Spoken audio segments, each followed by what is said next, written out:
जय श्री राधे कृष्णा। अभी सुनते हैं कार्तिक मास का 10वां अध्याय। बोलिए सभी को राधे राधे।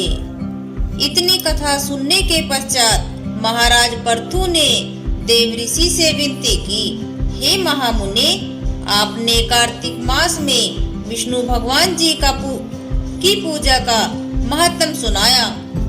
इस मास में यदि अन्य किसी देवता का पूजन या व्रत होता हो तो वह भी कहिए।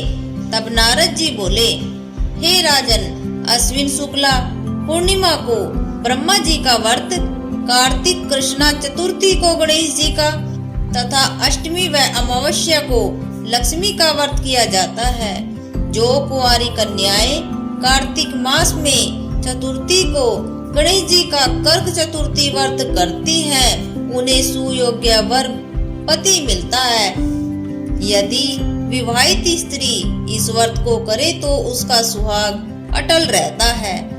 प्रातः काल स्नान आदि से निर्वत हो चंदन आदि से श्री गणेश जी का पूजन करें। फिर सायंकाल गणेश जी का पूजन करके चंद्रमा का उदय होने पर उसको अर्घ्य देवें। तत्पश्चात उत्सव मनाते हुए भोजन करें।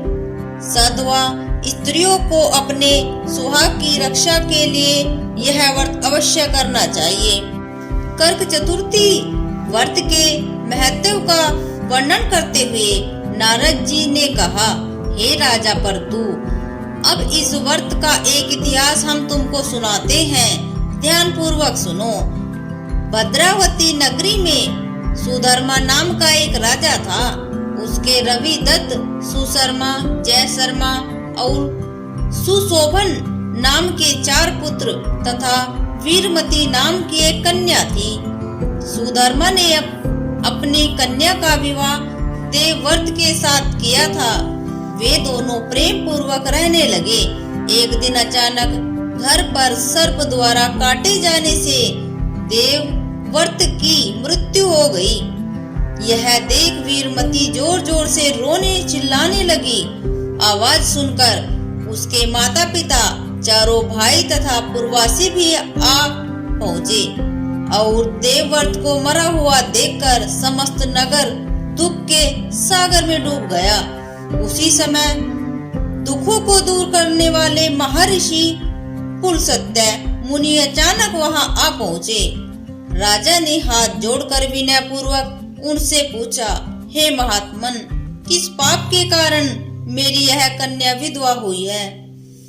पुलस्त्य मुनि ने बतलाया कि कार्तिक मास के कृष्ण पक्ष की गणेश चतुर्थी का व्रत न करने के कारण ही यह कन्या वैधव्य को प्राप्त हुई है। फिर पुलस्त्य जी ने कहा, एक समय दैत्यों के नाश का उपाय खोजने के लिए ब्रह्मा, विष्णु, महेश तथा इंद्र आदि सब देवता एकत्र हुए।